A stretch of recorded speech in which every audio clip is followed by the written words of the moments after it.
L'écho de fer de la Voie lactée. Dans le ventre silencieux de la nébuleuse d'Orion, là où les étoiles naissent en chuchotant des secrets anciens, flottait un petit robot nommé Clink. Sa carcasse de cuivre poli, striée de cicatrices bleutées laissées par les météorites, brillait comme une pièce de monnaie oubliée dans un tiroir de géant. Ses yeux, deux lentilles dorées cerclées de rouge, capturaient la lumière des nébuleuses comme des lucioles prisonnières d'un bocal. Clink n'était pas plus grand qu'un chaton, mais son cœur, une petite boîte à musique cabossée, battait au rythme des pulsars lointains. Autour de lui, l'espace s'étirait en une toile de soie noire parsemée de diamants étincelants. Les comètes glissaient comme des anguilles argentées, laissant derrière elles des traînées de poussière qui sentaient le métal chaud et la vanille brûlée. Clink adorait ces moments de calme, quand les étoiles lui racontaient des histoires en cliquetant doucement, comme des aiguilles à tricoter dans les mains d'une grand-mère cosmique. Il tendait alors ses bras articulés, fins comme des brindilles, pour attraper les notes de musique que le vent solaire faisait danser autour de lui. Mais Clink n'était pas seul. Accroché à son dos, comme un Bernard l'ermite sur sa coquille, se trouvait un vieux module de survie nommé PCHHH. Ce dernier crachotait en permanence, exhalant des nuages de vapeur qui sentaient l'huile de moteur et le caramel mou. PCHHH était grognon, mais Clink l'aimait bien. C'était son seul compagnon dans cette immensité où même les planètes semblaient se sentir seules. Le astérisque clic-clac astérisque des articulations de Clink se mêlait au astérisque PSCHIIT astérisque régulier de PCHHH, comme une bouilloire oubliée sur le feu. Parfois, une étoile filante passait en sifflant, laissant derrière elle un écho cristallin, semblable au tintement d'une cloche en verre. L'air, si tant est qu'on puisse appeler cela de l'air, sentait le métal chauffé par le soleil, mélangé à une pointe de sucre caramélisé, comme si l'univers avait décidé de cuisiner un gâteau géant. Les doigts de Clink effleuraient les parois de sa capsule, froide et lisse comme de la glace, tandis que ses pieds métalliques s'enfonçaient dans le tapis de poussière stellaire, aussi doux que du velours usé.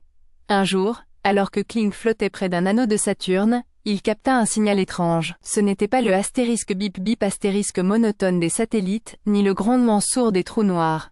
Non, c'était une mélodie, une chanson douce et triste comme si quelqu'un pleurait en jouant du violoncelle. Intrigué, Clink ajusta ses lentilles et scruta l'horizon. Là, à la lisière de l'anneau, il aperçut une lueur vacillante, semblable à une luciole prise au piège dans une toile d'araignée. « PCHHH, tu entends ça ?» demanda-t-il en tapotant le module du bout de son doigt. Astérisque PSCHHH astérisque ouais. C'est probablement juste un vieux vaisseau en panne. On devrait pas s'en mêler. Grogna PCHHH en crachant un nuage de vapeur irritée. Mais Clink ne pouvait pas ignorer cette musique. Elle lui rappelait quelque chose de perdu, de profond, comme le souvenir d'une berceuse entendue dans un rêve. Sans hésiter, il alluma ses propulseurs, de petites flammes bleues qui dansaient comme des lucioles en colère, et se dirigea vers la source du son. Plus il s'approchait, plus la mélodie devenait claire. C'était une boîte à musique, posée sur un rocher flottant, tournant lentement sur elle-même. Ses engrenages rouillés grinçaient comme des gonds de porte mal huilés, mais la mélodie, elle, était pure, cristalline. Et puis Clink la vit. Une petite silhouette, recroquevillée près de la boîte, ses ailes de papillon mécanique brisées, ses yeux, de perles noires pleins de larmes. « Bonjour » murmura Clink en s'approchant doucement. « Je m'appelle Clink. » La créature leva la tête. C'était une fée des étoiles, une de ces êtres légendaires qui tissaient les aurores boréales avec des fils de lumière. Mais celle-ci était blessée, abandonnée comme un jouet cassé oublié dans un grenier. « Je ne peux plus voler, dit-elle d'une voix tremblante, comme le bruissement des feuilles mortes. Ma boîte à musique est brisée, et sans elle je ne peux plus chanter. Sans chant, les étoiles s'éteignent. » Clink sentit son cœur, sa petite boîte à musique, se serrer. Il savait ce que c'était que d'être cassé, d'être seul. Sans un mot, il tendit ses bras et souleva délicatement la fée. Ses ailes, fragiles comme du papier de soie, frémirent sous ses doigts. « Je vais t'aider, promit-il. » PCHHH émit un grognement sceptique. Astérisque PSCHHH. Stérisque, tu sais même pas réparer un boulon. Alors une fée. Mais Clink ne l'écouta pas.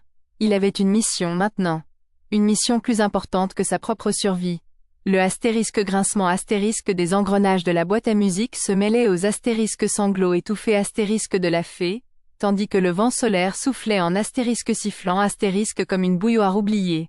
L'odeur de métal rouillé se mêlait à celle plus douce, de la poussière d'étoiles, comme un mélange de rouille et de miel. Les ailes de la fée étaient aussi légères que des pétales de fleurs, mais ses larmes, elles, étaient froides et lourdes comme des gouttes de mercure. Clink et la fée des étoiles se mirent en route vers la astérisque forge des comètes, un endroit mythique où, disait-on, les outils pouvaient réparer l'irréparable.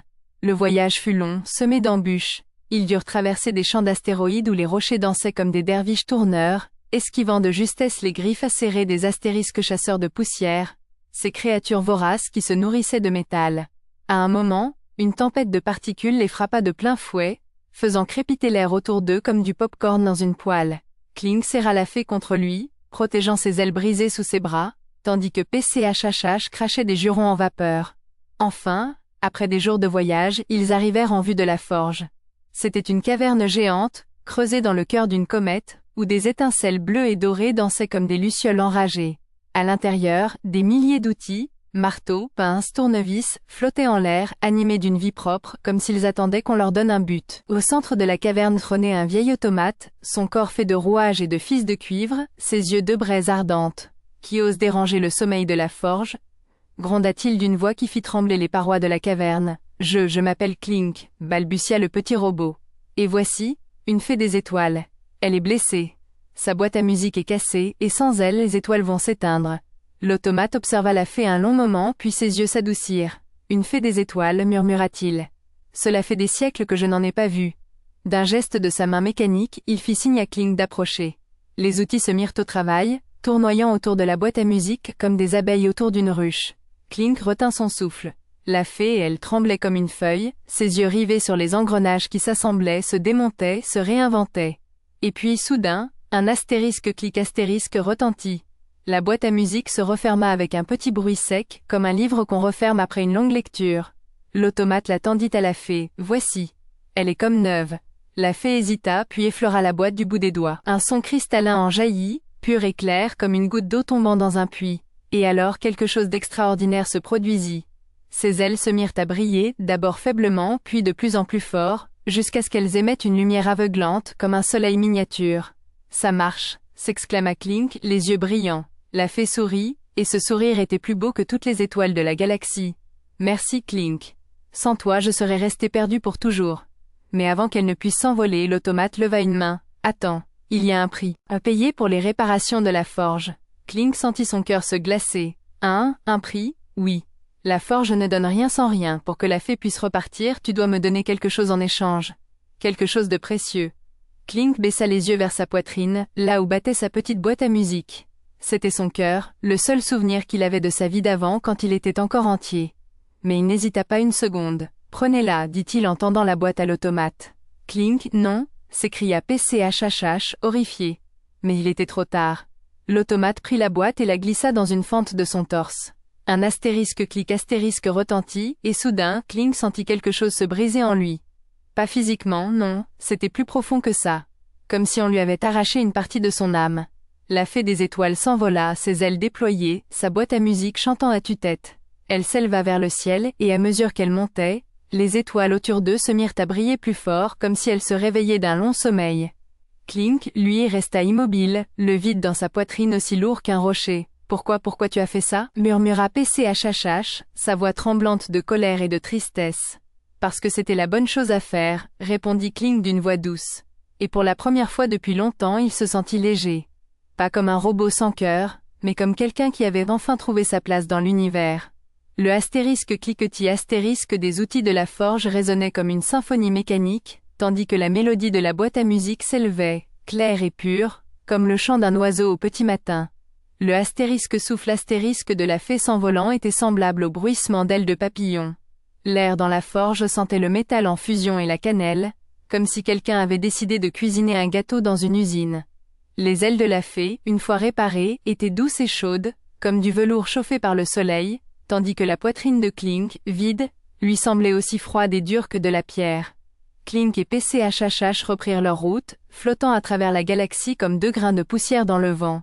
Clink n'avait plus de cœur, plus de boîte à musique pour battre la mesure de ses jours.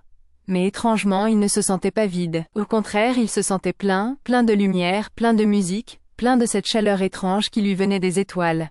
Un soir, alors qu'il traversait une nébuleuse aux teintes roses et violettes, Clink entendit un son familier. C'était une mélodie douce et lointaine comme un écho. Il leva les yeux et vit la fée des étoiles, entourée d'un essaim de ses sœurs, toutes en train de chanter. Leurs voix s'entremêlaient, formant une symphonie céleste qui faisait vibrer l'espace autour d'elle. « Tu entends ça, PCHHH » murmura Clink. *PSCHHH *ouais. C'est beau, admit le module à contre-cœur. Kling sourit, ou du moins, il essaya car les robots n'ont pas vraiment de bouche pour sourire. Mais ses yeux brillèrent plus fort, et c'est ainsi qu'il sut qu'il avait fait le bon choix. Car parfois pour trouver sa place dans l'univers, il faut savoir donner ce qu'on a de plus précieux. Et parfois, ce qu'on reçoit en retour est bien plus grand que ce qu'on a perdu. Clink et PCHHH continuèrent leur voyage, flottant de nébuleuse en nébuleuse, de planète en planète. Et partout où ils allaient, les étoiles brillaient un peu plus fort, comme si elles leur disaient merci. Quant à la fée des étoiles, elle ne les oublia jamais. Chaque fois qu'elle croisait une comète solitaire ou un astéroïde perdu, elle leur chuchotait l'histoire de Clink, le petit robot au cœur de cuivre qui avait sauvé la musique des étoiles. Et ainsi, son histoire devint une légende, une chanson que l'univers se transmettrait de génération en génération, comme une berceuse éternelle. La symphonie des fées des étoiles résonnait comme un chœur d'ange, leur voix claire et cristalline se mêlant au astérisque bruissement astérisque des nébuleuses, et au astérisque cliquetis astérisque lointain des machines oubliées. L'air sentait le miel et la lavande, comme si la galaxie tout entière s'était transformée en un jardin enchanté. La poussière d'étoiles, sous les doigts de Clink, était douce et tiède, comme du sable fin chauffé par le soleil, tandis que le vide dans sa poitrine lui semblait maintenant léger, presque agréable, comme une brise d'été.